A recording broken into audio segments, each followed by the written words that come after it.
waba ufite imitsi yakunaniye cyangwa se ufite indwara yo kwikinisha cyangwa se indwara zo mu myanya y'ibanga, tugane tukuvure. Ivuriro Umusamariya Mwiza wadusanga i Kabarondo ruguru y'isoko, cyangwa se ukaduhamagara kuri 0788420407, kuri 0788705073, no kuri 0726731320.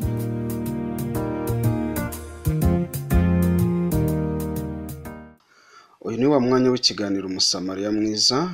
Bakunzi b'ikiganiro Umusamariya Mwiza aho muherereye hose, abo muri Burasirazuba, Burengerazuba, umujyi wa Kigali, izi ntara zose zigize igihugu cyacu, aho uri wese reka tuguhe ikaze tukubwira ngo imigisha y'Imana ikomeze kubana namwe.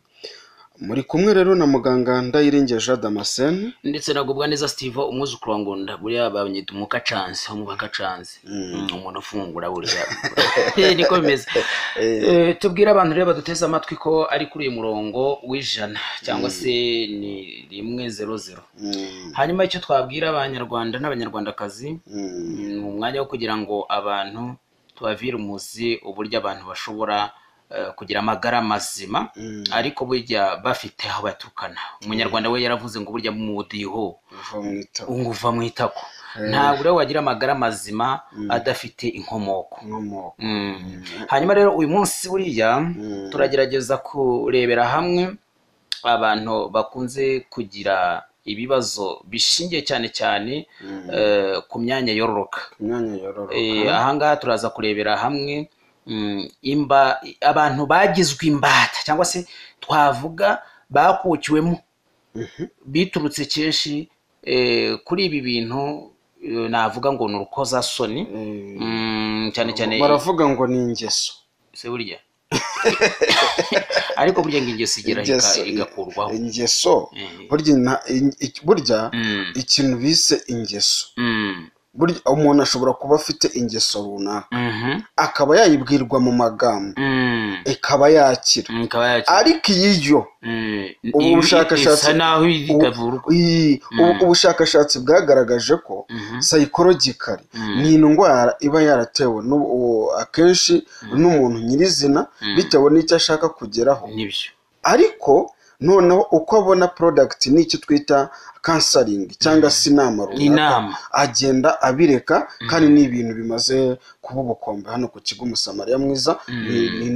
Twavuga ko ari ingeso ivurwa igakira, kuko ntitwavuga ngo ni indwara yo kwikinisha, kandi ari ingeso. Iyo ni ingeso kuko burya umuntu yakabaye ari indwara. Burya indwara y'uyirwaye ntuyiteho irakwica, ariko noneho iyo ufite ingeso yo kwikinisha ntiwashobora kuyireka kuko ni yakubayeho karande, iba yarabaye nk'akaramata kuri we. Reka rero tuze muri aka kamwanya gato kubiva imuzi, ariko tumbwira abantu bari turuka hari ahantu bita Isake, aho hirya gato bita Rukumberi, abantu bari muri uyu murenge bita Kazo, ndetse n'abari za Kibimba, Gashanda, ni Gashanda, abo bose rero tubabwire tuti mugire impagarike n'ubugingo. Umurenge wa Rurenge ahantu henshi hagiye hatandukanye. Rero tugende tubabwira ko ikigo cyo ni Umusamariya Mwiza, aho tubabwira ko turaza kugenda tubahana mu mwanya wo kohereza ubutumwa bugufi muciye kuri 0788 0788 420 420 407 420 Airtel Tigo ni 0727 Ikiganiro cyo ni Umusamariya Mwiza. Steven rero reka iyi ndwara yo kwikinisha, indwara yo kwikinisha kenshi navuga ngo ni ingeso abantu bakunze gusa n'abatabira.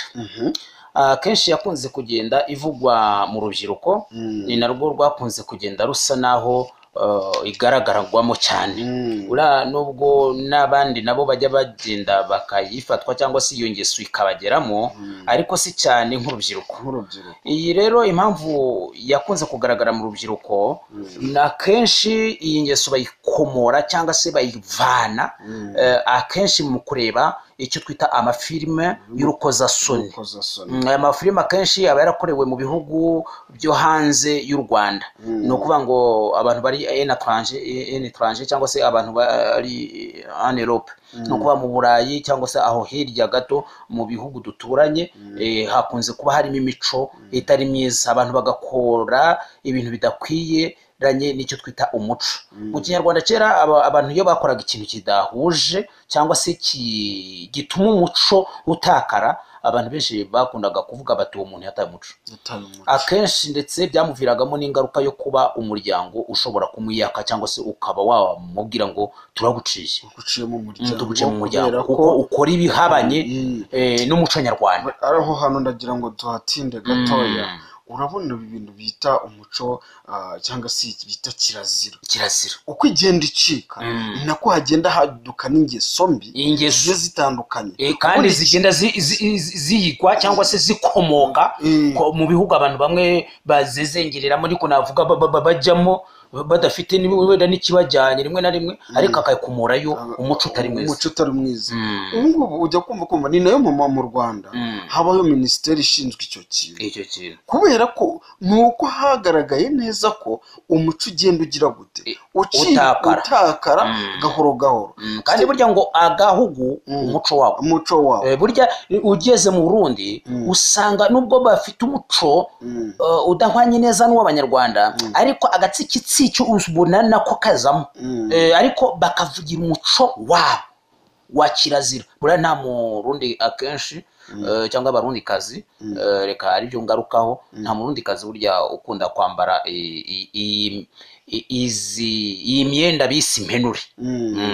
Ndetse no mu mashuri muri ino minsi hari bamwe mu bayobozi b'amashuri n'ibigo bavuze bati umuntu uzambara impenure yigana imico y'ahandi azaba agaragaza ko igihugu cyacu agitesha agaciro. Uwo muntu tuzamuvana ahantu yakoreraga cyangwa se ahantu yigaga. Akenshi numvishe babishyira mu rubyiruko. Buriya ntabwo ari ibintu turimo abantu baduteze amatwi muri aka kanya. Reka tubabwire ko uko imiterere y'igihugu imeze, uko umuco w'igihugu umeze, uba ufite n'indangagaciro yawo ya kirazira, uko byagenda kose ibyo udagomba gukora. Buriya nko wenda mbacire nko ku Mayange, kera inka cyari ikintu cyubahwa mu gihugu cy'u Rwanda, kandi n'uyu munsi wa none ndakeka ko n'umukuru w'igihugu cyangwa se n'abandi bayobozi bamwe na bamwe bashatse kugira ngo uwo muco utazavaho gacika. Ariyo mpamvu boroje Abanyarwanda bari ntibanavuga ngo bari munsi y'umurongo w'ubukene cyangwa se bataragira ubushobozi bwo kuba bakigurira nk'iryo tungo, no baravuga bati uyu muco utazavaho ucika. Noneho ikindi cya kabiri ryari n'itungo ryubahwa kuko ryatangwagaho icyo bita umugeni, noneho hagasabwa umugeni, noneho ikimenyetso kivuga ngo arakunzwe mu muryango, bagafata inka bakayikwa umuntu. None ubu ngo haje ibintu by'umukungu w'amafaranga, bica umuco, biriya bintu byo babyita nko guta umuco. Buriya wowe kubwira icyo bita izi trades cyangwa se uburyo abantu kera bahererekanyaga, wabaga wahinze ibishyimbo, none wahinga ibishyimbo ukaza kuba undi muntu yarahinze ibigori, mukagurana hatarazi iki kintu bise amafaranga, umukungu w'amafaranga. Buriya amafaranga yataye cyangwa se yazanye ni akantu keza kuko wabika ikintu ukakibika mu buryo bwinshi, ariko imibanire n'abantu n'uburyo bagenderera hari icyo byagabanyije ku muco. Ubu ngubu umuntu ndaguhamagara numva ko turi kumwe, njyewe nshobora no kuza no wenda gusuhuzanya wenda muri iyi minsi bitaye, ariko njyewe reka nkubwize ukuri, tumaze icyumweru tuvugana ko tugiye guhura, tugahura ntabwo njye naguhobera. Reka mbabwize ukuri, ubwo niko bimeze, kuko mba naguhamagaye nkumva ko buri gihe turi kumwe, ariko icyo gihe uwo muntu umuherukana ryari, nicyo kibazo. Noneho ugasanga abantu aho bahoze kera uko bari bariho, umuco nukwanga nk'abana banjye bashobora kuba batamenya abawe n'abawe ntibamenya abandi kandi bakagombye guhura kubera cya kintu ikoranabuhinga. Reka nkubwize ukuri ntabwo twakabaye njye nawe turi abantu b'abagabo hano turi muri studio za radiyo Izuba tuba tuganira gutya utazi umwana wanjye utazi umugore wanjye ni ukuvuga ngo umugore wanjye n'uwo bashobora guhura ntibamenyane kandi umwe yagira ikibazo ntagire gute ntaba yamutabara ariko ugasanga twahujwe na business gusa byonyine. Ariko kera bagiraga icyo bita barter trades, ibintu bijyanye n'umuco wo guhanahana. Wakweza amasaka undi ukazamenya ko uzamuha amahundo runaka uzamuha. Ari naho buriya haturutse kiriya kintu twita cyane cyane kuganuza umuntu akakuganuza. Ngayo ngo korera tubivuze umuco w'u Rwanda uraryoshye. Ureka abantu reka tutere kuri izi bintu bijyanye kwikinisha. Iyi ngeso rero ikaba yarakunze kuvugwa cyinshi mu rubyiruko, ariko nanone urubyiruko n'akanyamerika abanyeshuri bo barabizi. Ndi ku ishuri ku ntebe ya segonderi nayo kuva nkumva uriya ngo ni umutezi w'akanyamerika. Urumva ko ntabwo ari umunyarwanda, ntabwo ari umuco waturutse iwacu ahubwo waturutse ahandi. Waturutse ahandi. Reka rero tubwire abantu baduteze amatwi, ariko mpere cyane ku rubyiruko rwacu ko uyu muco ushobora no kuzaba karande mu bana bazibaruka niba baramutse batawucitseho. Akaba ariyo mpamvu uriya ikigo Umusamariya mwiza aricyo cyazanye kugira ngo uyu muco cyangwa se iyi ngeso badukanye ikaba ishaka guhindura umuco nyarwanda, ndetse ishobora no gutuma bamwe bashobora hari abayobozi bamwe nigeze kumva baravuga bati nk'akana katumuce koko yataye umuco nta jambo afite. Umva ikintu bise umuco ndakubwiza ukuri. Hari ngo wari waririmbye indirimbo ayitanga ibyatsi no kurya ibyatsi, none bati si ibyatsi ni ibyatsi. Bati byashatse kuvuga iki? Buriya u Rwanda ahantu tugeze twakagombye kugira umuco wacu tukagira indangagaciro zacu. Ni nayo mpamvu mu Rwanda dufite n'itorero ry'igihugu yongeye kwicaza ibyo bintu mukuye ku ntebe ya segonderi. Il faut faire attention, mumenye ko muri mu gihugu cy'u Rwanda muri abanyarwanda mugomba gusigasira ubusugire bw'igihugu cyanyu n'umuco mukawusigasira. Ariko uyu muntu yasugira yafasha ubusugire bw'igihugu yikinisha ate? Ntabwo byashoboka.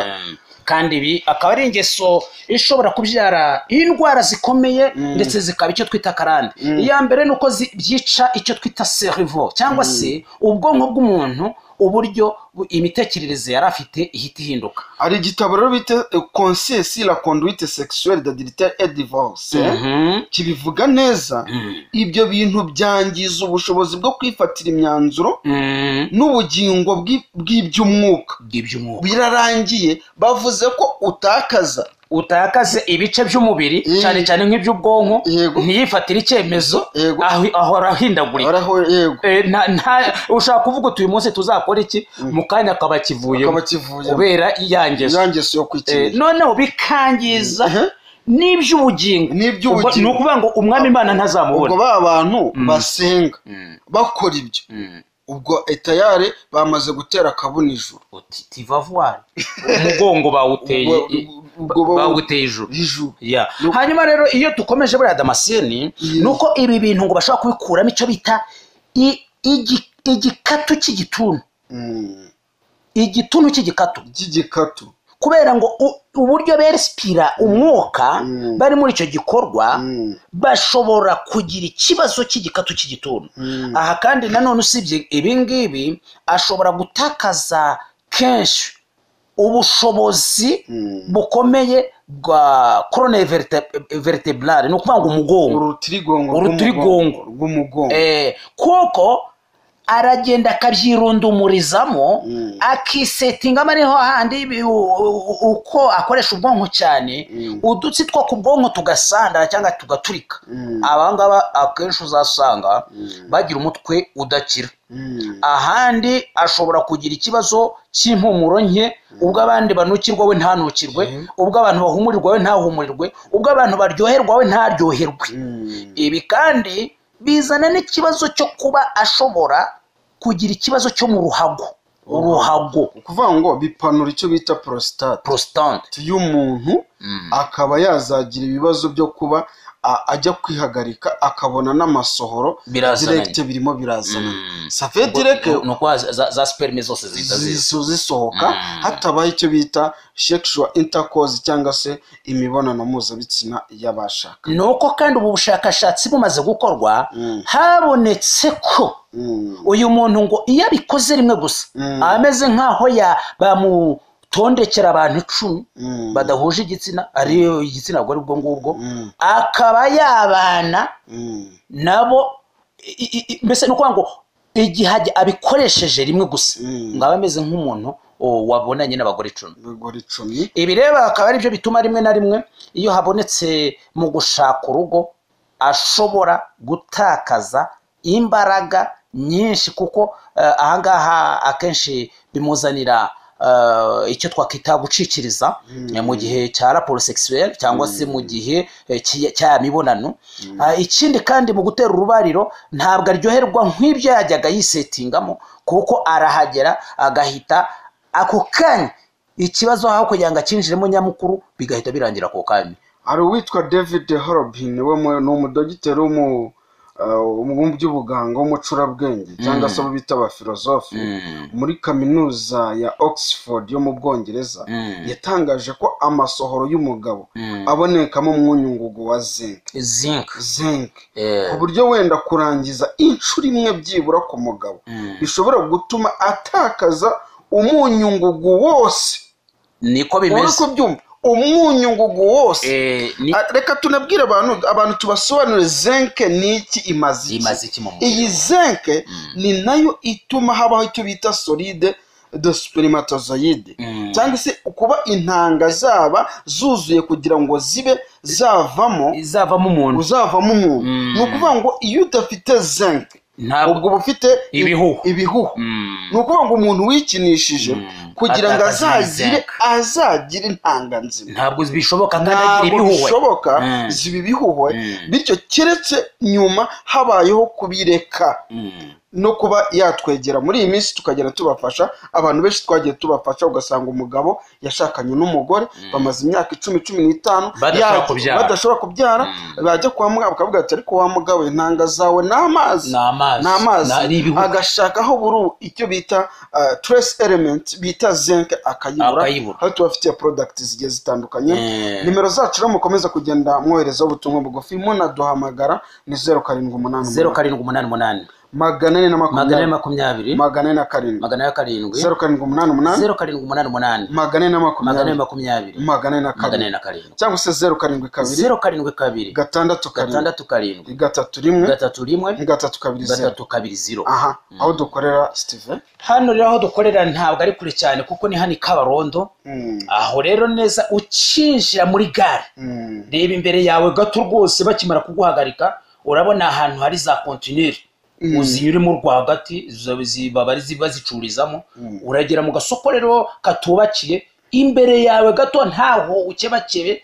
Ni ukuvuga ngo uragenda tudurwa cyangwa se uragenda umurongo umwe hanyuma ukigera imbere urabona neza igaraje ry'ura mugabo bita Rurangirwa ryegeranye neza n'ikigo Umusamariya.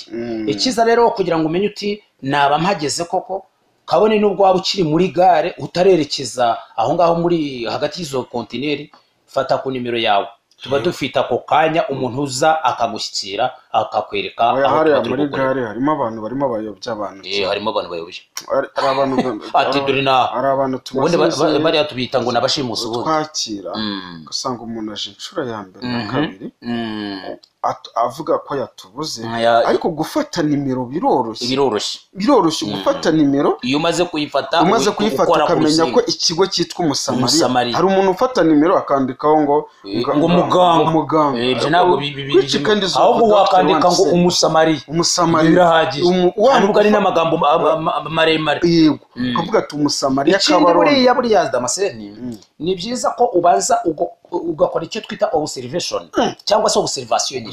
None no kuba urabanza urebe ese ikintu aho hantu bambwira ngo ninjiye ni mu Musamariya banza urebe niba icyapa cy'Umusamariya kiri reba niba akantu kenshi bita agatabo cyangwa se karine y'umurwayi banza urebe ko yanditseho umusamariya. Icyo ni icya mbere. Banza witegereze abaganga bakorera muri icyo kigo cy'umusamariya. Rero kenshi tuba dufite udupfukamunwa twanditseho umusamariya.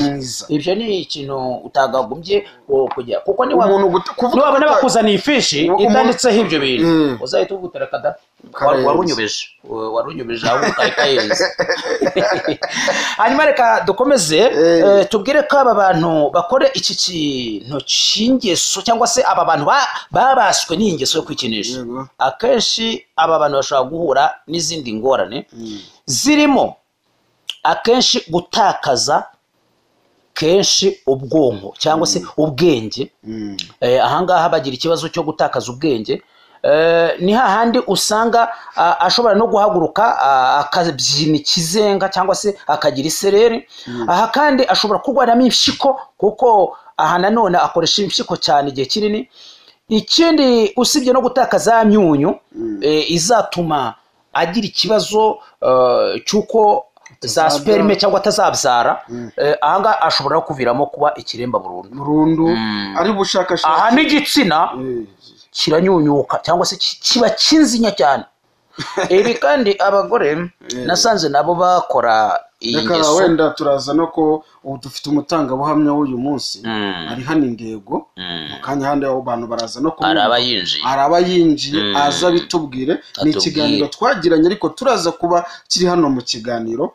Reka orakantu waruvuze ndagira ngo wenda turebe n'uyu witwa EHR yagaragaje ibyo yagezeho amaze kwiga ku by'abarwayi bagera kuri 500 mu bitaro bya Royal State Psychopathic Hospital.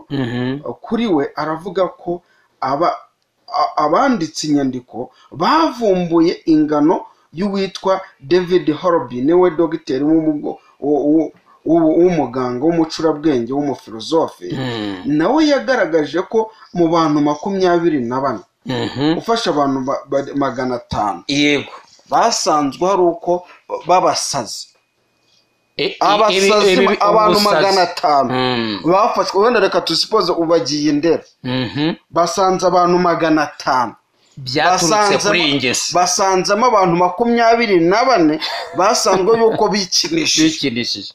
Urukumva ni ibintu bituma ubwonko bwa arega kubera ko ari igikorwa kibanza kigashaka ishusho y'umuntu yatekereje kari we bakwiye gukorana icyo gikorwa cy'ubwo bugeso.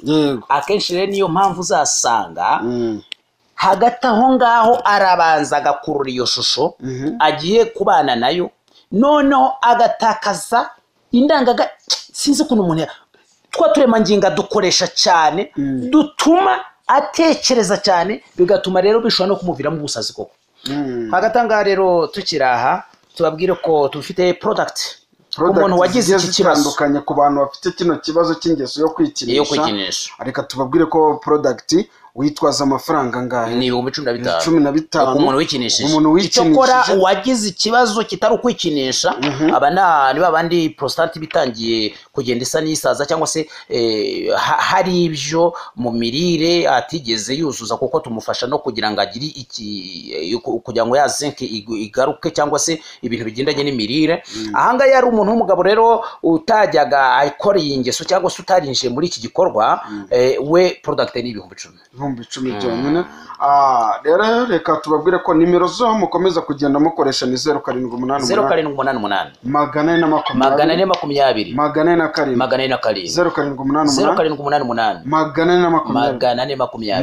420 aho wadusanga ni hani Kabarondo. Umuntu ageze muri gare ya Kabarondo azamukira mu kuboko kw'ibumoso bwa gare akinjira mu isoko ritubakiye, ubwo yahoranye turadukontinye akinjira muri iryo soko ritubakiye. Dukorera haruguru y'amazu y'isoko haruguru y'iryo soko ritubakiye impande y'igaraje rya Rurangira. Ushobora kuza ukavuga ati reka njye mbahamagare. Uturutse Kayonza yinyurira hariya ku murenge agahita yingoka aho ngaho. Kigali bamanuka baza cyangwa mu Mutara nimwe cyangwa ushaka guturutse Rwamagana za Mushari. Hari abantu batubwira ngo niguma mu karere, ariko ntago twebwe twakira abantu nta tegeko na rimwe ryigeze ribuza abantu, nta tegeko rishobora kubuza umuntu kujya kwivuza, icyo cyo ntikibaho. Nubwo yaba avuga ko ashaka kujya kwivuza mu Burayi, yaba agiye kurenganya polisi yacu, yaba agiye kubarenganya, agiye kubarebeshyera. Ngereka nkurikije abantu njya nakira baturuka za Ngoma, baturuka za oya n'ikindi barabyoroheje, baravuga bati ibigo byose bisanzwe byakira abarwayi bafite ibibazo bigendanye cyane cyane n'uburwayi, yaba ari inzoka ntiziguheze mu rugo uzarinda guturika ya sandara, ushaka kurya nk'utujumba zikamukukiramo kubera ko zigenda zikurikiranye kari akaryoshye, ariko yarya kaneke kakaba karayenza urufuro rukamwirenga. Ariko nagerageza tera intambwe avuga ati ngiye kumusamariya, ndetse niyo ufite n'agakarineho biroroshye, uravuga uti dore aka ni akantu nivuriza, nari mfite randevu kwa muganga cyangwa se ngiye gutangira kwivuza, uramubeshya nugaruka uranyura he? Ntabwo ari byo. Ariko batubwira abantu bakomeze kwirinda iki cyorezo bavandimwe, byo ni ngombwa bagende, hari ugukaraba neza, hari ukuba ufite agapfukamunwa, ibyo bintu byose agomba kubyubahiriza. Ikindi biriya bintu twari twaragize umuco, nubwo wenda tuzongera kubigarukaho, ariko noneho nta ryihoberana, nta no gusomana. Hari abantu inkumi n'abasore cyangwa rwa rubyiruko rwacu bashobora kuba bazanduzanya ngo n'ubundi ngo hari ukuntu twagize, ariho n'abagore basoma se buriya nuko bateze. Ariko reka nkubwire, buriya muri iyi covid hari ikizasiga yigishije abantu ibyo bajyamo katari byo, kugeza aho twebwe buriya ikintu cyose twita economy kinabaho ariko giteguriza ikindi.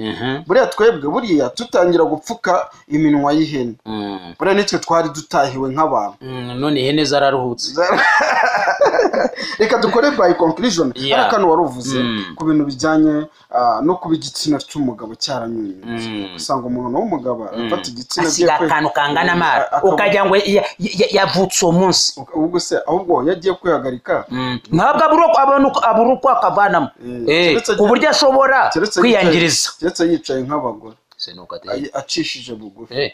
Buriya abagore urukumva ya ngeso yabasa abantu cyangwa binjiramo batabizi, la conséquence après cyangwa se ingaruka ziza nyuma.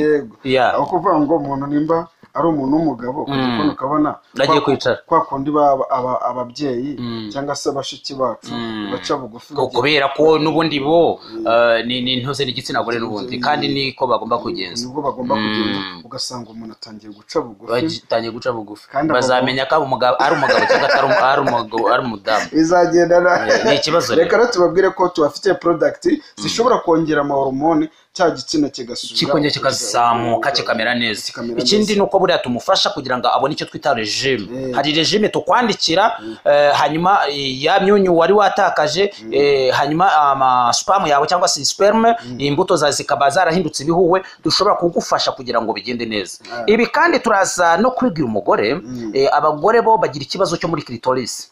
Clitoris ihitirigita ayenta, no kuvuga ngo ntishobora kujya kandi clitoris ishinzwe nuko teye ishinzwe kuryoshya buriya igitsina cy'umugabo iyo gikoze ku cyo twita clitoris, arega buriya twabitsinze twanga ibintu byo gushira isoni cyane, ariko clitoris ni kimwe mu myanya y'imbere ishinzwe kenshi n'ibyumviro by'uburyohe ku mugore.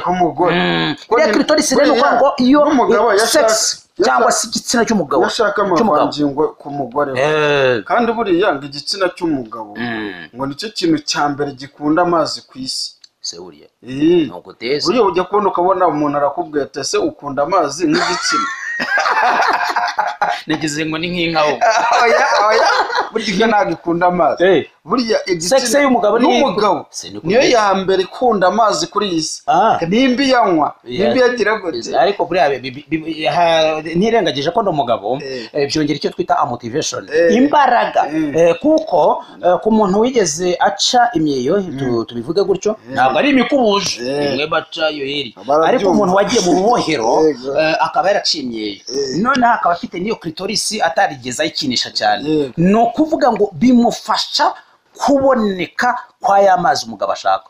aha reka rero tubivuge pari rezime ku bagabo byamutera kanseri ya prostate nk'uko twabivuze, byangiza intangangabo twababwiye ko zangirika zigacikara ari amazi, bimutera ipfunwe mu bandi, wajya ukagenda amera nk'ikiremba. Niyo utangiye kuvuga ibintu byerekeranye aho ngaho asa n'uguhunga cyangwa akabura icyo avuga. Ikindi wabitubwiye neza, byamutera igituntu, n'ubushakashatsi bwakozwe ku bantu 1000 bagaragaje ko mu bantu 414 baba barikinisha. Bari abantu mubona mu bitaro nubo bafasha abantu, abandi bakavuga bati menya ari dayimoni yamufashe, naho kumbi yazezengere muri ibi bintu byo kwikinisha. Ikindi ku bagore bimutera kutagira ubushake, igihe cyose akabura icyo twita santima, kuko ya clitoris nuvuga ngo nimba ugira ari igiti ubusanzwe, kuko ni nayakozaho imitwe y'intoki. Akenshi hari igihe bakoresha bimwe mu bihingwa, cyane cyane nabonye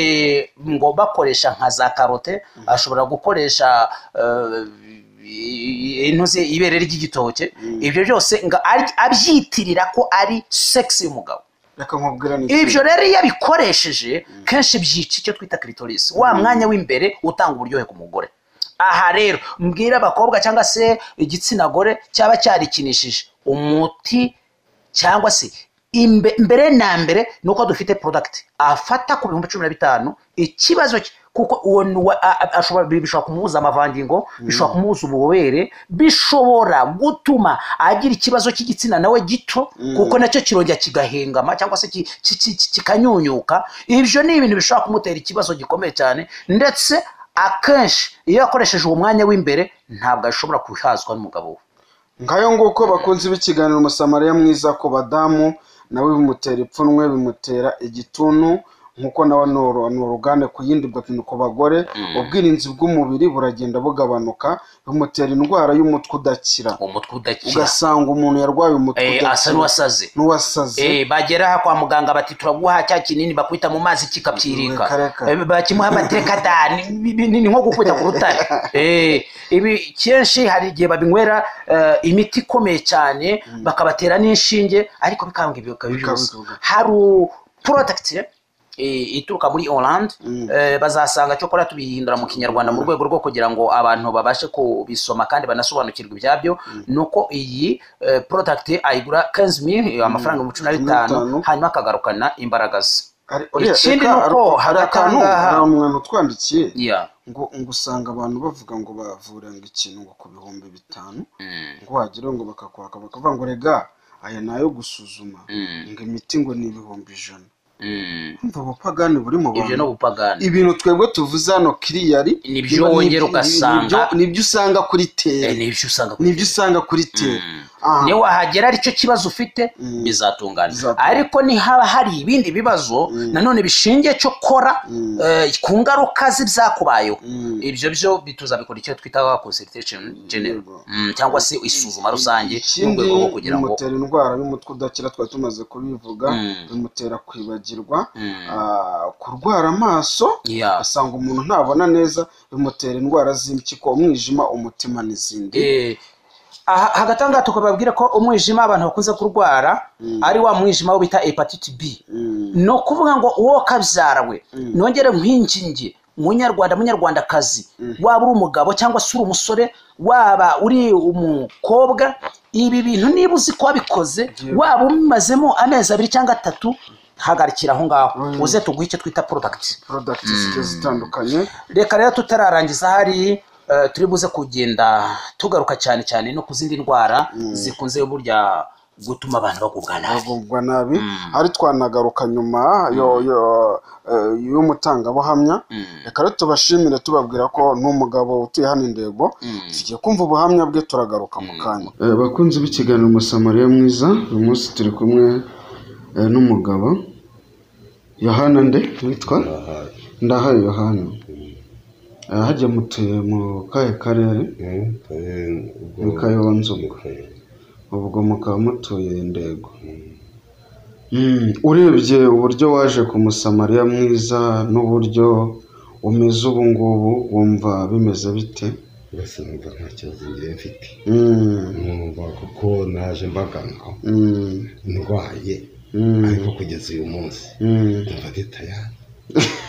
tayari kana kanjye kare karagiye nta umutwe wa buri munsi. ni ukuvuga ngo umuntu rwose nk'abagabo benshi bagiye bafite ibibazo nk'ibyo wari ufite, igitsina rwose kigahenengera cyane. hari abantu batubwira bati rwose ati tujya tubivuga neza ngo cyabaye nk'itushi umuntu yandikisha igashira, ariko ubu ndizera ko ibyagarutse cyane rwose cyane. ubwo rero sinzi buriya wenda abantu ba Ndego, abantu batuye mu Rwanda hose, wabaho ubuhamya ki ku kigo Umusamariya? Umunyarenge nkabaho ni uko icyo gihe ntabwo nabashaga kuba nagira umuntu naganiriza. umudamu yarigendeye numvaga nanjye binteye ipfunwe. uteye ipfunwe nkasanga ikindi nk'ahantu umugongo nk'ahantu umutwe gakira, ugasanga nabyo bimbona, ariko mbagereye ugasanga nkurwanyeho pe, nta kibazo na kimwe ufite. amibe uracyayumva? rwose umva uriya mu nda, yego ntiwabaho utagira akantu, ntiyabariye nabi wenda ukamererwa nabi, ariko atari bya bindi byo kumva uribwa mu nda, atari kwa kundi wumva umugongo warakuzengereje, umutwe, ni byinshi. reka rero tugushimire tunakubwira ko burya ntabwo ari twe tuvura, burya ni Imana idukoresha. njye Damascene sinagenda ngo nirarire umvuga ati navuye umuntu gutya, ahubwo icyo twebwe tuzakora nta bikabyo, nta bikabyo. n'abandi bose hari abantu bavugira ku bitangazamakuru bakazana ibintu by'ibikabyo, ariko twebwe ubona ko iwacu nta bikabyo bihari. nimba tubwiye umuntu ngo poromosiyo ni 10,000 nibyo azana tukamuhereza imiti, noneho nyuma yaho utundi dusigaye atwishyura mu buryo butamugoye kandi cyane. reka rero tugushimire, Imana iguhe umugisha twese hamwe. ikindi nabashimiye mutwakira, mwakira abarwayi bose, ntabwo mubirengagiza. Ndega ijambo ni Umusamariya. buriya hari igihe umuntu byumva akavuga ati ni abantu bashaka gucuruza, ariko twebwe icyo tubemereye tuzabaha icyo dufite, icyo tudafite cyo ntacyo. ngewe k'uyu munsi ngewe nabashishikariza nkababwira ngo nibagane ivuriro, kuko ibibazo byose bafite babikire. murakoze cyane. umusaza rwose ati ni igitsina cyanjye cyari cyarahenengeye, atari ku bintu bimeze neza. burya nta kintu cyiza cyo kuba umuntu yarwaye izi ndwara Steven, noneho nyuma akagaragaza neza ko yanazikize. ubu ni uburyo bwinshi bugiye butandukanye. mu kanya twari tutarakira ubutangabuhamya watubwiraga ko ngo tujya no ku zindi ndwara, turaza kuza ku zindi ndwara, koko tunababwire wenda na nimero kugira ngo reka tubanze tubaye nimero ni 0788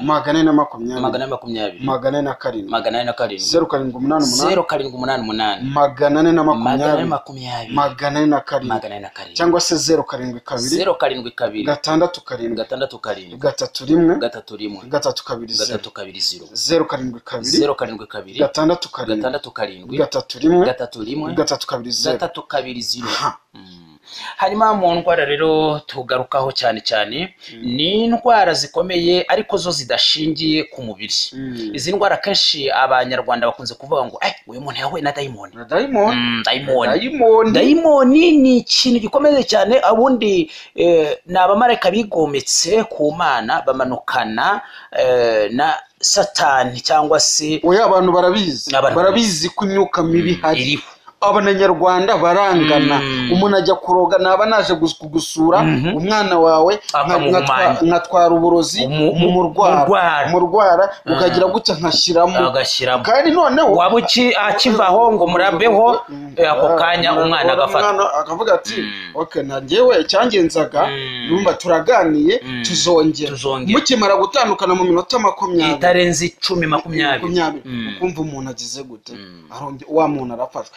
ariko reka nkubwire Steven, ari ikintu nabonye kuri ibintu bijyanye n'izi ndwara, wenda duhere nko ku marozi y'amaryamo, ugasanga umuntu hajemo n'icyo bita amatongerano ugasanga njye nawe washyiyemo mu nzoga tugiye gusangira ariko akayivugiraho ibintu cyangwa akayitongeraho ibintu njye nawe tukayisangira ariko bene we nyiri gufatwa n'ibyo bintu akaba ari we ubifatwa wenyine.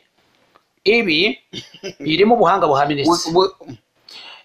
Ibi navuga ngo ubuhanga buhanitse ubundi bukunze kugirwa n'abantu basenga Imana. Burya iyo asenga hari ukuntu ashaka kugutongera imbere y'Imana, hanyuma Imana igakora imirimo kuri wowe cyangwa ikohereza marayika wayo. Na Satani n'abamarayika bayo uko twebwe dusenga Imana ngo idufashe nzima, nabo bafite uburyo basenga bikaba contraire. Niko bimeze. Ukuvuga ngo umwami yahisemo kumvira niwe umukoresha ibyo. Hanyuma rero reka turi no ku isi kandi si turiho ni Satani uyiriho kuko ijambo ry'Imana riravuga ngo ugushije ishyano kuko yakumanukiye afite umujinya mwinshi kandi arashaka kukurimbura. Kandi umva igihe asigaje nicyo kintu abantu bakabaye bamenya muri iyi minsi. Igihe asigaje ni gito. Uzarebe iyo ufite igihe gitoya uzarebe abantu bashobora kubaka amashuri ariko bavuga ati iki cyumweru amashuri araba atashe bakora amanywa n'ijoro ntibaruhuka.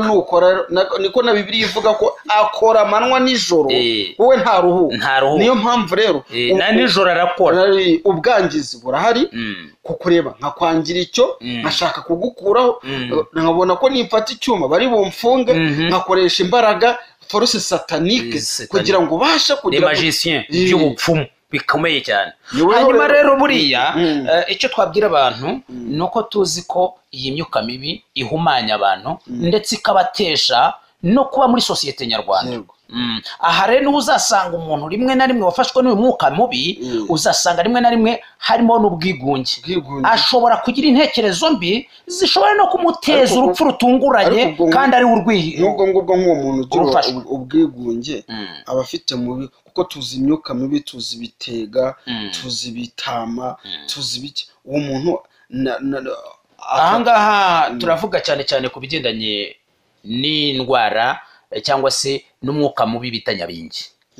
Uyu muntu akenshi nyabingi aracyahari. Nyabingi irahari. Nyabingi nagize ngo niyo mu majyaruguru. Oya tatse nuko teye. Ubundi buriya dusangiye umuco. Buriya niba bavuga bati habaga utudege tw'amayobera hano hirya gato aho bitaga mu Gisaka cy'Imigongo, uramenye ko ubu ngubu ariko se nta tugihara utudege. Oya ntabwo twabura ahubwo. Ariko urabivuga ari ikintu cyanshimishije. Ahubwo n'umuntu mwari muri kumwe gutya wahumbye gato ukamubura kandi mu kanya akakubwira ati ndi mu rugo utese ugeze nahoze turi kumwe atari ko burya nanyuze inyuma gato nsa n'ugiye kwihagarika mbona niba ntagendeyeyo n'ingaruka uri bukomeze kungomesha ngenderayo. None ukibaza utese yagiye ati kuki se yagiye ate nyine. Ibyo rero babyita utudege tw'amabera. Hanyuma agatangaha rero u Rwanda rwabaye rumwe rusangiye ubumwe n'amahoro ku bantu bose, ariko kubera ko u Rwanda rwari mu duce twinshi ndetse ugasanga harimo n'ubwami bwinshi, ariko haje kuboneka ikintu kimwe cyatumye u Rwanda ruba rumwe ntirube u Rwanda rw'iburasirazuba iyo hirya za Gisaka Migongo iyo hirya za Bugesera hahozeyo ubundi bwami. Univuna umunyarwanda afite uburenganzira bwo gutura hashatse mu gihugu afite uburenganzira kuko nimba irangamuntu yawe nyirebye ntabwo nasanga handitsemo Kibuga. Ubu turivugana turi hano turi mu karere ushobora gusanga jewe ndi muri Shangu. Ubwo ariyo baye Rusizi ariko kera amateka yageranga igihugu bana ngiye simbizi neza kuko wenda imyaka yanjye iciye bugufi ho gake ngo bava ngo banyarwandakazi namwe banyashangugu b'inshuti z'u Rwanda. byagaragaraga ko hari ishyamba bitaga Nyungwe rya shyamba kugira ngo urinyuremo usanga uwo murwa byabaga bimeze nko kwambuka ujya muri Kongo ariyo mpamvu abantu baho no kugira ngo bahinguke mu migi ya za Butare za Kigali ahangaha byabaga bikomeye cyane ni urugendo rwari rutoroshye kandi aho banyuraga hari izitane abayobozi benshi babajyanagayo hari n'igihe ngo wabaga utitwara neza mu buyobozi bakabatira mu mujyane cyangwa ibataho ngaho azaza yaragishyize ubwenge ku gihe hasaga naho umuntu yaciriwe ariko ubusiko kimeze reka tukomeze tubabwire ko ikiganiro n'umusamariya mwiza dukorana hano i Kabarondo hari abantu benshi bakunda kino kiganiro tubabwire ko izi ndwara zijyanye n'imyuka mibi aho umuntu uba ufite ibintu byamubayeho karande aho turimo tubabwira ko 15,000 biba bibaye ukaza ukasanya ukarangizanya nabyo ariko buriya abantu nibakoresha ukuri umuntu ari uburyo umuntu aza nge nta bundi buryo Steven uzamusanga ku kigo umusamariya mwiza turi kumwe turimo tuvura abantu cyangwa se ukahansanga cyangwa se bakagusanga umwuzukuru wa Ngunda ngo ujye gusuzuma umuntu ngo mubwire ngo cira hano mu gikoni ntabwo ariko bimeze icyo gihe ni force satanique ni ukuvuga ngo uwo muntu wamanje kwihuza nawe na ya myuka mibi ariko se umuntu ubundi umuntu yajya kukubwira ikintu kurusha uko waje ukize ukuvuga ngo ubundi rega dogiteri wa mbere ni nyir'ubuzima uvuge nk'uko ujya kuvuga ibyaha njyewe iyo ndyamye buri gihe cyose numva ibintu bitondagira amabati ubu nta muntu ukifite ya nzu y'ibyatsi Nyakatsi yavuyeho noneho ubusanzwe najya kubona nkabona ako kanya ibintu bita amapusi buriya amapusi ari mu buryo bwa satani kandi noneho burya irya pusi ni n'umuntu burya ubuhuye n'umuntu w'umurozi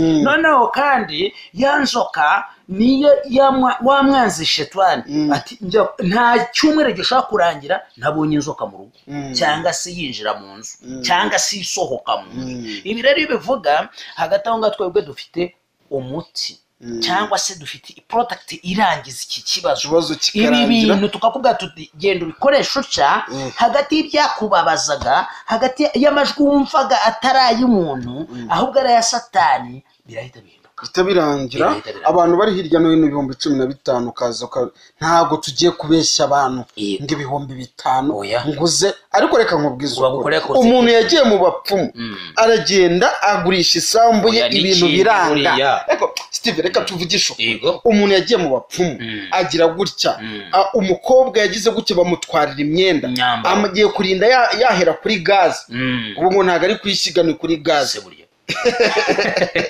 urumva rega ishiga harimo mu myaka nk'icumi iri imbere abana bacu ntago bazabaza ngo amashiga ngo nibiki bazabazi ngo ni kuri gaze noneho ukajya kubona ukabona nta kutagize kugira ngo ukemure ibyo bibazo reko wabona umugabo umuntu akakubesha ngo ni 5,000 ngo arakuvuza impossible logique ntago 5,000 bishobora kuvura umuntu none reba nk'izi product turi gukura mu gihugu cya Tanzania ujya kubona ukabona zino product from India none product yaje igura amafaranga 5,000 koko ni impossible reka abantu tuvugisha ukuri katubabwire ko iminsi yose dukora umukuye mu munsi w'Isabato abantu baza ku Isabato ntago dukora iminsi yose nyamuneka rero niba utwumva uri mu burasirazuba uri Kirehe uri Kayonza uri Rwamagana uri mu Mutara hariya hirya aho bitaza Nyagatare uri Gatsibo se cyangwa ushobora no kuba uri kutwumva uri mu mujyi wa Kigali aho ngaho ni ukuvuga ngo nyamuneka fata amafaranga yawe 15,000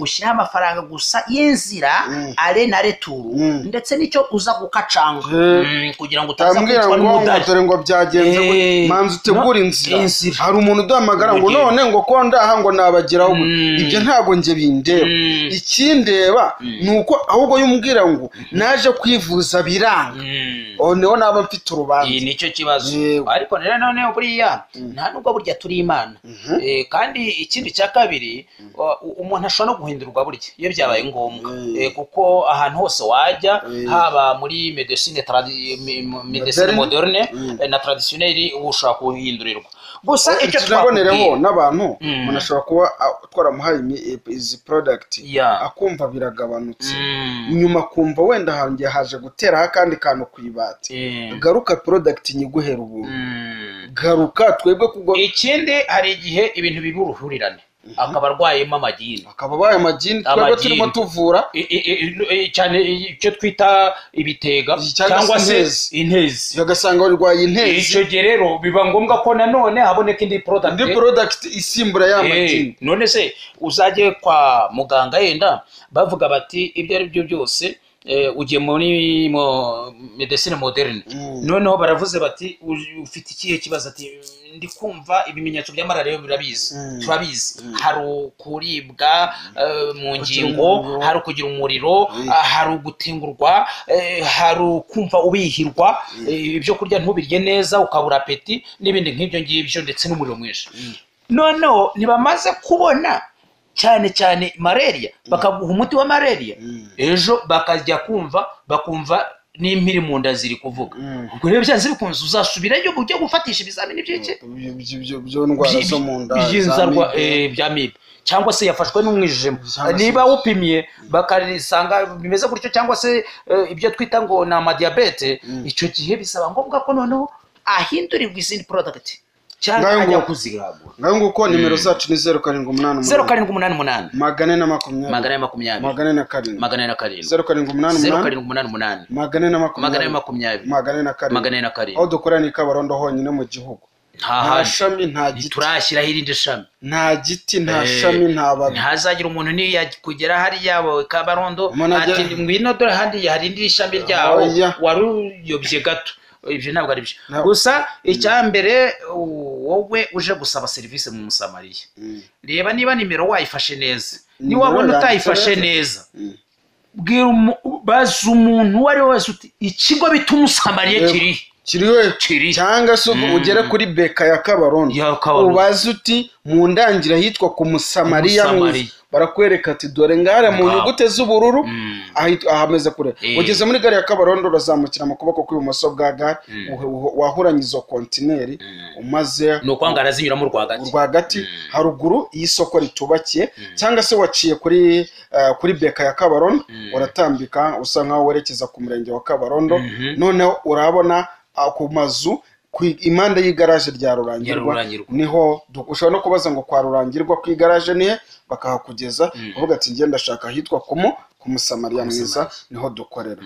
Nimero za Tigo ni 072 072 627 321 320 072 izi ndwara zifata z'imyuka mibi. Imyuka mibi habamo cyane cyane ibyo twita ibitega ntabwo bifata nka nyabingi. Ibitega kenshi bizana ikibazo cyo gutigisa inzu, ukagira ngo ahari umuntu afashwe n'umushyitsi. Iyo nzu ugasanga no kwiraramo bikubera ikibazo, uvuga uti none yangwa hejuru. Ikindi ushobora kumva ibitega bizananye n'imbeba, kandi nta mbeba ziba mu rugo, ukumva zirakubise. Cyangwa se hakazamo n'icyo twita intezi, aho imbeba zanga kurya umuceri, zanga kurya isukari, zanga kurya ubunyebwa, zanga kurya ibigori tumaze iminsi twejeje, ahubwo zikarombora umwenda wahuba keretse ziwushyizemo amadirishya. Ibi ujye umenya uti ni intezi, ukayikona ukabona umuyaga uraza utazi uturutse, ukaza ugasambura inzu. Ahubwo se urimo hagati y'amazu 8-10 usanga inzu yawe niyo igiye bwa mbere. Irenze ukari nayo yarikomeye, ahubwo kuki kariya kameze nabi atari ko kagiye. Uriya akenshi uzasanga kenshi ari intezi, kandi niwabona ibitega bije mu rugo ujye umenya uti nyamuneka ibi nabyo n'ibitega. Akenshi muzasanga umuntu ufitwe na nyabingi cyangwa se wafashwe na nyabingi, uyu muntu akunze kwihugiraho, akenshi abajunjamye ugira ngo ni nk'inkoko yarwaye umuraramo. Niyo muvugana akenshi uzasanga ari wa muntu udashaka kwita ku magambo mwari muriho muvugana, ahubwo afite ibyo aromboreje, ndetse gukanura kwe cyangwa se indoro ye izabimwereka iyindi vision cyangwa se iyerekwa ritari uko muri kumwe. ngibyo rero bimwe mu biranga. tuba dufite umwanya mukeya, reka tubabwire ko amafaranga 15,000 uza ugafata product ikagura ugatandukana n'ibibazo bijyanye n'uburwayi. Ntabwo twavuze hari indwara nyinshi tugenda tuvura, hari amibe, hari trichomonase, hari abagabo badashobora imibonano mpuzabitsina, hari bita gucikiriza, abadamu babuze amavangingo, abadamu bishima mu myanya y'ibanga.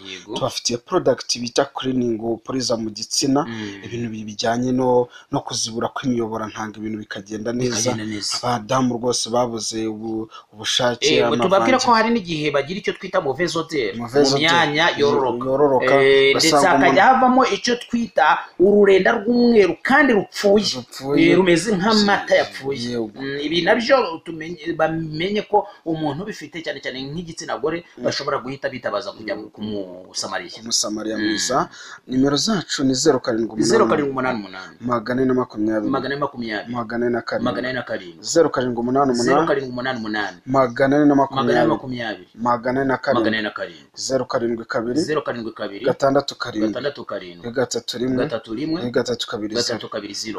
izi ndwara rero twarimo tubabwira. Ushobora kuza ufite amibe yarakubanyeho karande, amibe yaragukonye utagishobora imibonano mpuzabitsina. Buriya amibe abenshi ntibajya bamenya ububi bwayo, ariko ngo kwisi irwawe nibura na miliyoni zisaga 50 z'abantu barwaye, kandi buri mwaka dupfusha nibura hagati y'ibihumbi ya miliyoni nibura hagati ya miliyoni 8 bapfa bazize indwara ya amibe. Ntabwo urabimenya.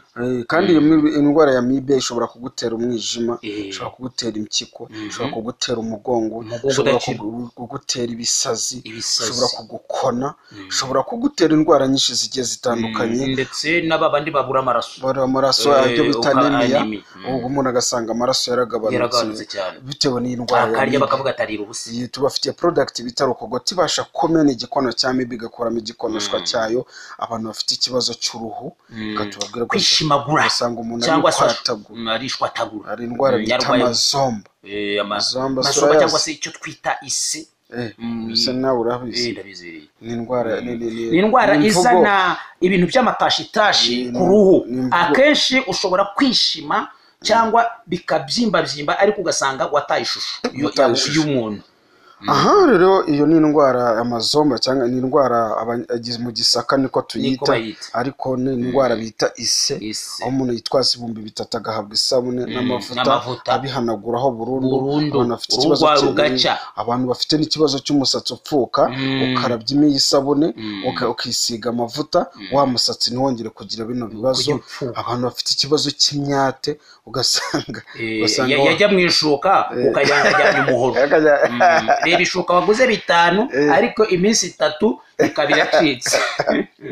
Ngayo ngoko rero reka tubabwire ko turimo dusatira umusozo aho dukorera neza. Reka tubarangire aho dukorera neza ni hariya Ikabarondo. Ukihagera rero winjira muri gare, aho kanya huranya neza mu makontineri rwagati. Imbere yawe gato ubo habona agasoko katubakiye, imbere ukazamuka, wamara kuzamuka ugera ku igaraje neza ya Rurangirwa. Turekiranye hari ikigo niho inzu cyangwa se inyubako yanditseho umusamariya mwiza.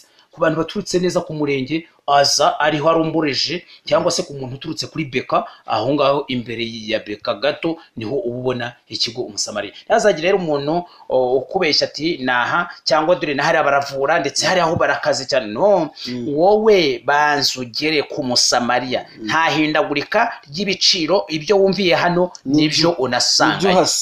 Niba twavuze tuti nyamuneka wowe wagize yangeso cyangwa wabaswe n'ingeso yo kwikinisha, iyo ngeso kugira ngo iguci hari counseling cyangwa se uburyo bwo kugira inama ndetse no kuguha ubufasha mu bigendanye cyane n'ukuntu wayicikaho. Aha rero hagati aho ngaho witwaza 15 ku bantu bafite zino ndwara zisanzwe, aravuga amibe, trichomonase, umugongo, imitsi, indwara zigiye zitandukanye. Aho uza witwaje amafaranga 10,000 ugasuzumwa ugahabwa n'izi product. Mwaba muri couple mukitwaza 15,000, ariko yari imyuka mibi ni 15,000 n'ibihumbi 15,000. Steve hari twasoza tubwira abantu dute ku ndwara wenda nk'imwe indwara twababwira muri uyu mwanya ikomeye kandi ikunze kugira ingaruka ku muntu ni indwara cyane cyane y'impyiko.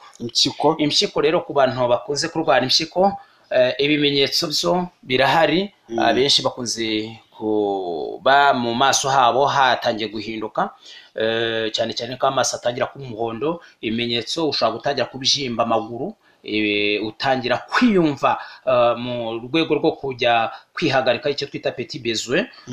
Inkari zikaba zizananye n'icyo twita acide urique aho ziza umuhondo. Aha kandi uzasanga n'uruhu rutangiye gutakaza ya mavuta y'umwimerere yaba mu ruhu. None aho utangira umuntu kuba wamushushanyaho cyangwa se agaragara ameza atyo.